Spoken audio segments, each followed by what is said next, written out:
ബലാത്സംഗ കേസിൽ രാഹുൽ മാങ്കൂട്ടത്തിൽ MLA അറസ്റ്റിലായതിനു പിന്നാലെ പ്രതികരണവുമായി ഡിവൈഎഫ്ഐ അഖിലേന്ത്യാ പ്രസിഡന്റ് റഹീം. കോൺഗ്രസിലെ ക്രൈം സിൻഡിക്കേറ്റ് എന്ന തലക്കെട്ടോടെയാണ് റഹീമിന്റെ സമൂഹ മാധ്യമ കുറിപ്പ്. എല്ലാത്തരം ക്രിമിനൽ പ്രവർത്തനങ്ങളും പരസ്പരം പകർത്തിയാണ് കോൺഗ്രസിലെ ക്രൈം സിൻഡിക്കേറ്റ് സംഘം വികസിച്ചു വന്നതെന്ന് റഹീം ആരോപിക്കുന്നു. ഹൂ കെയേഴ്സ് എന്നത് ഇവരുടെ കോമൺ ടാഗ്ലൈനാണ്.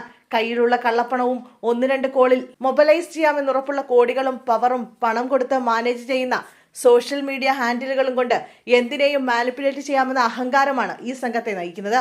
കൂട്ടത്തിൽ ഒരു ഇരപിടിയൻ പെട്ടുപോയാൽ ചങ്കു കൊടുത്ത് കൂടെ നിൽക്കും. ബിസിനസ് സുഹൃത്തുക്കളിൽ നിന്നും കോടികൾ സ്വരൂപിച്ച് ഇരുചെവി അറിയാതെ സെറ്റിൽ ചെയ്യും.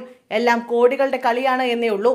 ഇതിലൊന്നും വീഴാത്ത ഏതെങ്കിലും പെണ്ണ് പിന്നെയും നീതി തേടി ഇറങ്ങിയാൽ ഒരു പോലീസിനും കൊടുക്കാതെ കൂടെയുള്ള ക്രിമിനലിനെ കാത്തു സൂക്ഷിക്കും. എതിർക്കുന്നത് സ്വന്തം പാർട്ടിയിലുള്ളവനായാലും എതിർ പാർട്ടിയിലുള്ളവരായാലും തീർത്തു കളയാൻ ഒരുമിച്ചിറങ്ങും.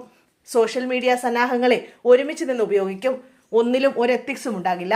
സംഘടനയ്ക്കുള്ളിലെ തെരഞ്ഞെടുപ്പായാലും പൊതു തെരഞ്ഞെടുപ്പായാലും ഒരു ധാർമ്മികതയുമില്ലാതെ ഇവർ കരുക്കൾ നിൽക്കും. ഈ ഹൂ കെയേഴ്സ് ടീമാണ് കേരളത്തിലെ കോൺഗ്രസ് തീരുമാനങ്ങളെ കുറെ നാളായി നിയന്ത്രിക്കുന്നതെന്നും റഹീം ആരോപിക്കുന്നു.